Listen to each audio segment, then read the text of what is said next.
ನಮಸ್ಕಾರ ವೀಕ್ಷಕ ಮಿತ್ರರೇ, ನೀವು ನೋಡುತ್ತಿರುವುದು ನಿಮ್ಮ ವಿಶ್ವಾಸಾರ್ಹ ಖುಷಿ ಪೆಟ್ ಹೀರೋ ಸುದ್ದಿವಾಹಿನಿ. ಇಂದು ನಾವು ನಿಮಗೆ ತರುತ್ತಿರುವ ಸುದ್ದಿ ಪ್ರಕೃತಿಯ ಅಚ್ಚರಿಗಳನ್ನು ಮೀರಿಸುವಂತದ್ದು. ವಿಜ್ಞಾನಿಗಳನ್ನೇ ಬೆರಗುಗೊಳಿಸಿದ ಒಂದು ಘಟನೆ. ತನ್ನ ಗಾತ್ರಕ್ಕಿಂತಲೂ 6 ಪಟ್ಟು ದೊಡ್ಡ ಕೀಟವನ್ನು ಬೇಟೆಯಾಡಿ ತಿಂದ ಜೇಡ. ಹೌದು ವೀಕ್ಷಕರೇ, ಇದು ಕೇಳಲು ಅಚ್ಚರಿಯಾಗಬಹುದು, ಆದರೆ ಇದು ನಿಜವಾಗಿಯೂ ದಾಖಲಾಗಿರುವ ಘಟನೆ. ಅಮೆರಿಕದ ವಾಷಿಂಗ್ಟನ್ ಪ್ರದೇಶದಲ್ಲಿ ನಡೆದ ಈ ಘಟನೆ. ಅಲ್ಲಿ ಸಂಶೋಧನೆ ನಡೆಸುತ್ತಿದ್ದ ವಿಜ್ಞಾನಿಗಳ ತಂಡ ಒಂದು ವಿಶೇಷ ಕೀಟವನ್ನು ಅಧ್ಯಯನ ಮಾಡುತ್ತಿತ್ತು. ಆ ಕೀಟವನ್ನು ಕ್ರಿಸ್ ವಿಂಕ್ ಎಂದು ಕರೆಯಲಾಗುತ್ತದೆ. ಇದು ಸಾಮಾನ್ಯ ಕೀಟವಲ್ಲ, ಪ್ರಕೃತಿಯಲ್ಲಿ ಅಪರೂಪವಾಗಿ ಕಾಣುವ ಒಂದು ಪ್ರಭೇದ. ಅದರ ಚಲನೆ, ಅದರ ರಚನೆ, ಅದರ ಜೀವನ ಶೈಲಿ ಇವುಗಳನ್ನೆಲ್ಲ ಗಮನಿಸುತ್ತಿದ್ದಾಗ ಅಕಸ್ಮಾತ್ ಒಂದು ಭಯಾನಕ ದೃಶ್ಯ ಅವರ ಮುಂದೆ ಕಾಣಿಸಿತು. ಒಂದು ಜೇಡ. ಆ ಜೇಡ ಸಾಮಾನ್ಯ ಜೇಡವಲ್ಲ, ತುಂಬಾ ಚತುರ, ವೇಗವಾದ ಮತ್ತು ಬಲಿಷ್ಠ. ಆ ಜೇಡ ತನ್ನ ಗಾತ್ರಕ್ಕಿಂತಲೂ ಬಹಳ ದೊಡ್ಡದಾದ ಆ ಕೀಟದ ಮೇಲೆ ದಾಳಿ ಮಾಡಿತು. ಮೊದಲಿಗೆ ವಿಜ್ಞಾನಿಗಳು ಇದನ್ನು ನಂಬಲಿಲ್ಲ. ಇದು ಸಾಧ್ಯವೇ ಇಲ್ಲ ಅಂತ ಅಚ್ಚರಿಗೊಂಡರು.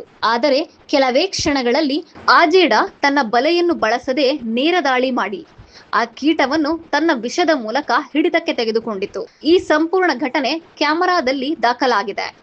ವಿಜ್ಞಾನಿಗಳ ಪ್ರಕಾರ ಜೇಡ ಮೊದಲು ತನ್ನ ವಿಷವನ್ನು ಕೀಟದ ದೇಹಕ್ಕೆ ಇಂಜೆಕ್ಟ್ ಮಾಡುತ್ತದೆ. ಆ ವಿಷ ಕೀಟದ ನರವ್ಯವಸ್ಥೆಯನ್ನು ಹಾಳು ಮಾಡಿ ಅದನ್ನು ಚಲಿಸಲಾರದಂತೆ ಮಾಡುತ್ತದೆ. ನಂತರ ಜೇಡ ನಿಧಾನವಾಗಿ ಅದನ್ನು ತಿನ್ನಲು ಪ್ರಾರಂಭಿಸುತ್ತದೆ.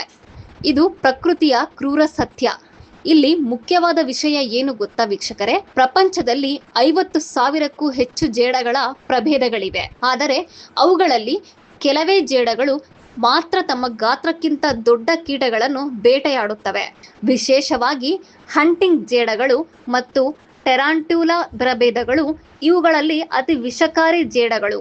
ಜಾಲ ಹಾಕುವ ಜೇಡಗಳು. ಇವು ಜಾಲ ಹಾಕಿ ಕೀಟಗಳನ್ನು ಹಿಡಿದು ತಿನ್ನುತ್ತವೆ. ಇವು ಸಾಮಾನ್ಯವಾಗಿ ಮನೆಗಳಲ್ಲಿ ಕಾಣಿಸುವ ಜೇಡಗಳು. ಜಿಗಿಯುವ ಜೇಡಗಳು. ಇವು ನೇರವಾಗಿ ಹಾರಿ ದಾಳಿ ಮಾಡುತ್ತವೆ, ತುಂಬಾ ಚತುರವಾಗಿರುತ್ತವೆ. ಬೇಟೆ ಜೇಡಗಳು. ಇವು ಜಾಲ ಹಾಕುವುದಿಲ್ಲ, ನೇರವಾಗಿ ಕೀಟವನ್ನು ಬೆನ್ನಟ್ಟುತ್ತವೆ. ಭಾರಿ ಗಾತ್ರದ ಜೇಡಗಳು. ಇವು ದೊಡ್ಡದಾಗಿದ್ದು ತಮ್ಮ ಗಾತ್ರಕ್ಕಿಂತ ದೊಡ್ಡ ಕೀಟಗಳನ್ನು ಕೂಡ ಬೇಟೆಯಾಡುತ್ತವೆ. ವಿಷಕಾರಿ ಜೇಡಗಳು. ಕೆಲವು ಜೇಡಗಳ ವಿಷ ಮಾನವರಿಗೆ ಅಪಾಯಕಾರಿಯಾಗಿದೆ. ಸಾಮಾನ್ಯವಾಗಿ ಜೇಡಗಳು ತಮ್ಮ ಗಾತ್ರಕ್ಕಿಂತ ಚಿಕ್ಕ ಕೀಟಗಳನ್ನು ಮಾತ್ರ ಬೇಟೆಯಾಡುತ್ತವೆ. ಆದರೆ ಇಲ್ಲಿ ಕಂಡುಬಂದ ಜೇಡ ತನ್ನ ಗಾತ್ರಕ್ಕಿಂತಲೂ 6 ಪಟ್ಟು ದೊಡ್ಡ ಕೀಟವನ್ನು ಬೇಟೆಯಾಡಿದೆ. ಇದು ಜೀವಶಾಸ್ತ್ರದ ನಿಯಮಗಳನ್ನೇ ಪ್ರಶ್ನಿಸುವಂತದ್ದು. ಪ್ರಕೃತಿಯಲ್ಲಿ ನಡೆಯುವ ಇಂತಹ ಘಟನೆಗಳು ನಮಗೆ ಒಂದು ಹೊಸ ಜಾಗೃತಿ ತರುತ್ತದೆ. ಗಾತ್ರ ಮುಖ್ಯವಲ್ಲ, ಶಕ್ತಿ, ತಂತ್ರ, ಸಮಯವೇ ಮುಖ್ಯ. ಜೇಡಗಳ ಬೇಟೆ ವಿಧಾನ ಬಗ್ಗೆ ಇನ್ನಷ್ಟು ಮಾಹಿತಿ. ಜೇಡಗಳು ಸಾಮಾನ್ಯವಾಗಿ 2 ರೀತಿಯಲ್ಲಿ ಬೇಟೆಯಾಡುತ್ತವೆ. ಜಾಲ ಹಾಕಿ ಬೇಟೆಯಾಡುವುದು, ನೇರ ದಾಳಿ ಮಾಡಿ ಬೇಟೆಯಾಡುವುದು. ಈ ಪ್ರಕರಣದಲ್ಲಿ ಜೇಡ 2ನೇ ವಿಧಾನವನ್ನು ಬಳಸಿದೆ. ಅದು ಕೀಟದ ಚಲನವಲನವನ್ನು ಗಮನಿಸಿ ಸರಿಯಾದ ಸಮಯದಲ್ಲಿ ದಾಳಿ ಮಾಡಿತು.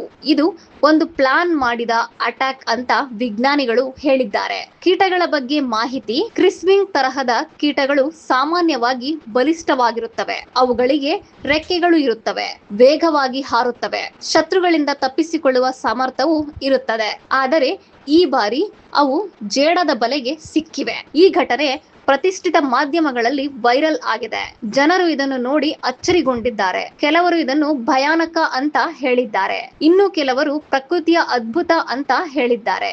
ವಿಜ್ಞಾನಿಗಳ ಪ್ರಕಾರ ಇದು ಪ್ರಿಡೆಟರಿ ಅಡಾಪ್ಟೇಷನ್, ಅಂದರೆ ಶಿಕಾರ ಮಾಡುವ ವಿಧಾನದಲ್ಲಿ ಬದಲಾವಣೆ. ಜೀವಿಗಳು ತಮ್ಮ ಪರಿಸರಕ್ಕೆ ತಕ್ಕಂತೆ ಬದಲಾಗುತ್ತವೆ. ಈ ಜೇಡ ಕೂಡ ತನ್ನ ಬೇಟೆ ವಿಧಾನವನ್ನು ಬದಲಿಸಿಕೊಂಡಿರಬಹುದು. ಮಾನವರಿಗೆ ಅಪಾಯ ಇದೆಯಾ?